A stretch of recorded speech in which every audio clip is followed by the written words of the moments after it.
वर्दी उनकी सतह पर पदार्थ के एकत्र होने के कारण होती है। जीव में यह वर्दी अंदर की ओर से होती है, इसलिए वर्दी को जीवों का एक विशिष्ट गुण नहीं मान सकते हैं।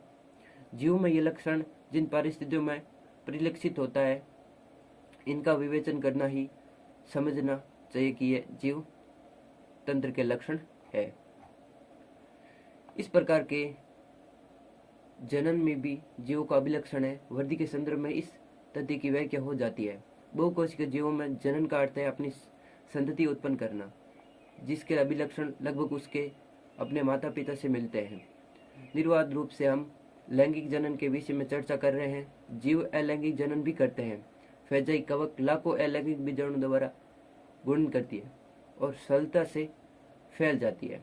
निम्न कोटि के जीव जैसे यष्ट तथा हाइड्रा मुकुलन द्वारा जनन होता है।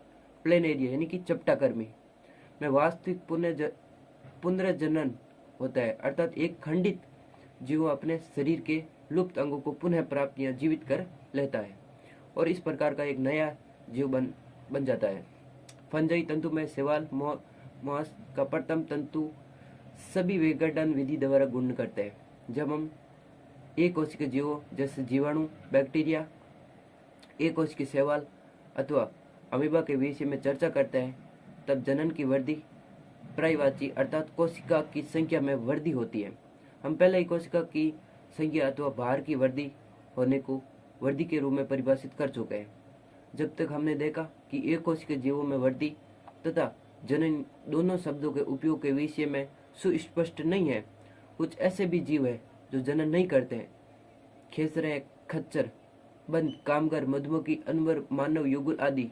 इस प्रकार जनन भी जीवों का समग्र विशिष्ट लक्षण नहीं हो सकता है। यद्यपि कोई भी निर्जीव वस्तु जनन अथवा अपना प्रतिलिपि बनाने में अक्षम है। ठीक है। जीव का दूसरा लक्षण उपपचन है। सभी जीव रसायनों से बने होते हैं। ये रसायन छोटे बड़े विभिन्न वर्ग, माप, क्रिया आदि वाले होते हैं जो अनवरत जीवाणु में बदलते हैं और उनका निर्माण करते हैं। ये परिवर्तन रासायनिक अथवा उपपची क्रिया है। सभी जीवों, चाहे वह बहुकोशिकीय हो अथवा एकोशिकीय हो, में हजार उपपचय क्रिया होती है। दोस्तों, आप हमारे चैनल को सब्सक्राइब भी कर लेना साथ में। और चलिए आगे चलते हैं। साथ साथ चलती रहती है। सभी पौधे, प्राणियों, कवक, फंजाई, सूक्ष्म जीव उपपचय क्रियाएं होती है। हमारे शरीर में होने वाली सभी रासायनिक क्रियाएं उपपचय क्रियाएं हमारे जो शरीर के अंदर होती है, वो सभी उपपचय क्रिया हैं। किसी भी निर्जीव में उपपचय क्रिया नहीं होती है। शरीर के बाहर कोशिका मुक्त तंत्र में उपपचय क्रिया प्रदर्शित हो सकती है। जीव के शरीर से बाहर प्रज्ञनली में की गई उपपचय क्रिया